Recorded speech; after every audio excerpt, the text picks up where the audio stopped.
Panigate police સ્ટેશનના લોકઅપમાં આરોપીએ સ્વેટરના દોરા વડે કર્યો આપઘાત. પોલીસના ઉચ્ચ અધિકારીઓ દોડી આવ્યા.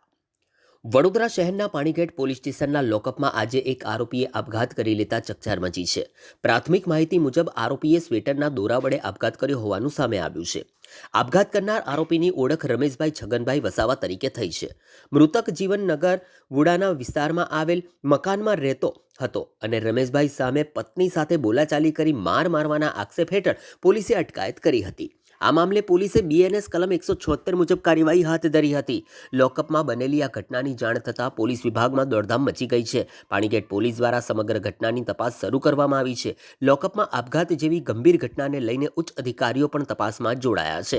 પોલીસ દ્વારા આપઘાત પાછળના કારણો તેમજ લોકઅપમાં લેવાયેલા તમામ પ્રક્રિયાઓ અંગે વિગતવાર તપાસ કરવામાં આવી છે.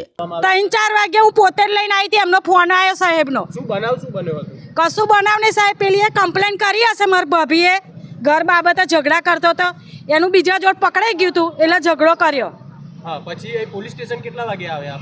પોલીસ સ્ટેશન 3 થી 4 વાગ્યામાં આવ્યા. બરાબર. પછી શું થયું? પછી અમને ઉપર બેહાડ્યા કે બેસો તમે બહાર. તો અમે બેસી અને મારા ભાઈને માર્યો પટ્ટન. એ સાહેબે માર્યો. સાહેબ કોઈ નામ ખબર છે? નામ ખબર નહીં, તો લખવા બે છે ને એ સાહેબે. કેટલી વાર સુધી માર્યો તું? મને નીચે ઉતાર દીધી સાહેબ. મેં એવું કીધું મારા ભાઈને ના મારશો, મારો બાપ. મેડમ મારું એક મારી મા પણ નહીં મેડમ. માંગ છે હવે મેં મારી બોડી નથી લઈ જવાની. મને ઇન્સાફ જોઈએ. મારા ભાઈનો હારો હું લઈને આવી છું. કેમેરા બી ચેક કરો. રાત્રે જમવાનું પણ હાલવા આવી છું. કેટલા વાગે આવ્યા હતા? રાત્રે 8 વાગ્યા પછી આવી હતી સાહેબ.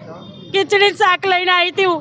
સવારમાં બી ચાલીને આવી તોય મને વાત નહીં કરી. તમારા ભાઈએ તમને રાત્રે જ્યારે જમવાનું આપવા આવે ત્યારે કોઈ વાતચીત કરી? ના, કશી વાત નહીં કરી મને. એટલે આ લોકોએ મળવા જ નહીં દીધો. એટલો મોટો હું ગુનો કરી નાખ્યો તો મારા ભાઈએ. 2 જણના ઝઘડામાં સાહેબ મારા ભાઈને મારી નાખ્યો બિચારાને. તમારું નામ શું? લક્ષ્મીબેન મુકેશભાઈ વસાવા.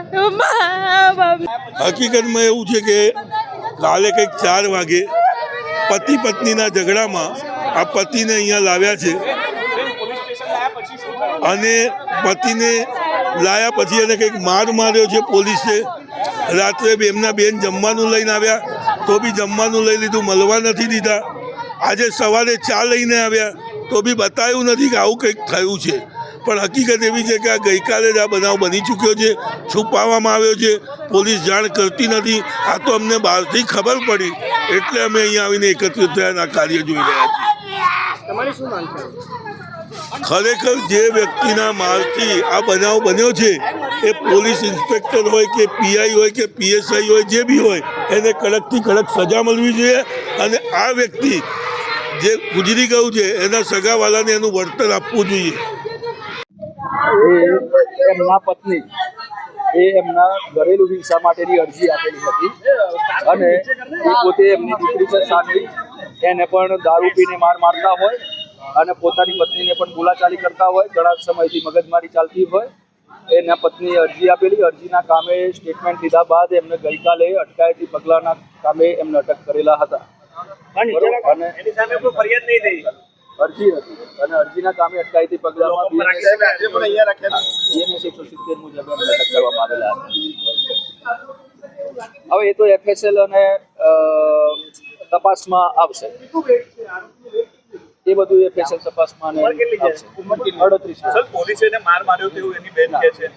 જો એવું હશે તો એ એફએસએલ ની તપાસમાં અને પીએમ રિપોર્ટમાં આવશે.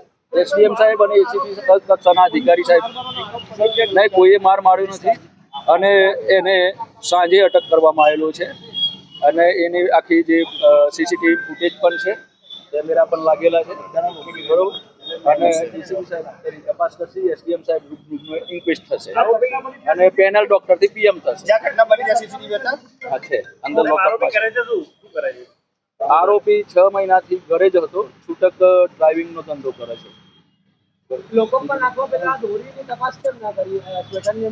સ્વેટરની અંદર હા એ બધું કાઢવામાં આવે છે, પણ એ દોરી જે છે હુડીની એ નાની એવી દોરી થશે એટલે લગભગ નીકાળી નથી. એ એસીપી સાહેબની તપાસમાં કંઈ હશે તો એ પછીની વાત છે.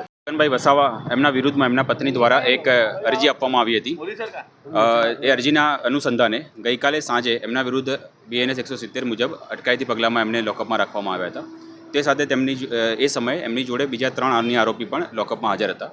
આજે વહેલી સવારે 6 વાગ્યાની આસપાસ, 6:15ની આસપાસ તેઓ જે લોકઅપ છે લોકઅપના વોશરૂમમાં જઈને એમણે જે સ્વેટર હુડી પહેર્યું હતું એ હુડીની દોરીથી ગળે ફાંસો ખાધો છે.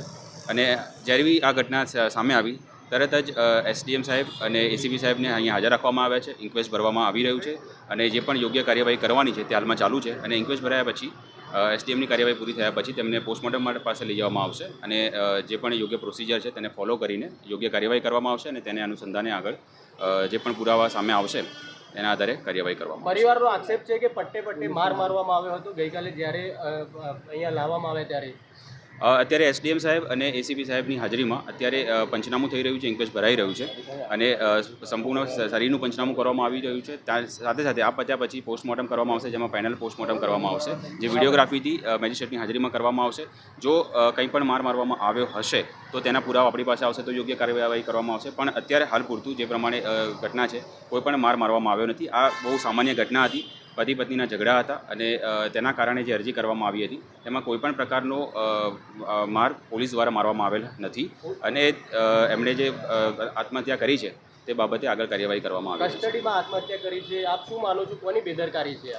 પોલીસની બેદરકારી ખરી? પાણીગેટ પોલીસ સ્ટેશન પોસ્ટમોર્ટમ થઈ જાય અને એના જે CCTV ફૂટેજ છે તેના આધારે એને ચેક કરીને એનું સર્વેલન્સ કરીને પછી યોગ્ય નિર્ણય પર આપણે આવી શકીશું. પ્રાથમિક તબક્કે કોઈ કાર્યવાહી કરાશે અત્યારે?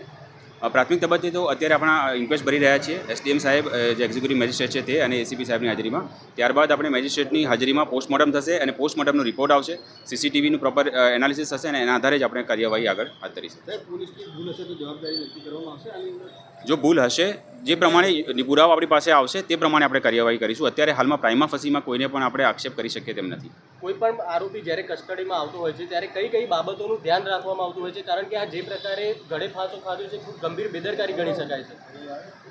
એનું જે જ્યારે પણ કોઈ પણ આરોપીને લોકઅપમાં મૂકતા હોઈએ ત્યારે જે પણ કાર્યવાહી કરવાની હોય છે તો તેને આપણે પ્રોપર પોકેટ્સ વગેરે ચેક કરીએ છીએ. જેની પાસે જે પણ મોબાઈલ કે કંઈ હોય તેને બહાર મુકાવીએ છીએ. તે તમામ કાર્યવાહીનું લીગલી ધ્યાન રાખીને એને લોકઅપમાં મૂકવામાં આવેલ હતો. સ્વેટરની દોરીથી આપઘાત કર્યો તો શું એ બાબતે ચેક કરવામાં આવે છે કે નહીં? કારણ કે આ પણ એક ગંભીર બેદરકારી જ કહી શકાય. કારણ એ બાબતે અત્યારે SDM સાહેબ, ACP સાહેબ હાજર છે. CCTV ફૂટેજ આપણી પાસે ઉપલબ્ધ છે. તેને યોગ્ય એનાલિસિસ કરીને સિનિયર ઓફિસરની હાજરીમાં એનું સુપરવિઝન કરવામાં આવશે અને જેની પણ બેદરકારી હશે તો યોગ્ય કાર્યવાહી કરવામાં આવશે. એ પુરાવાના આધારે થશે.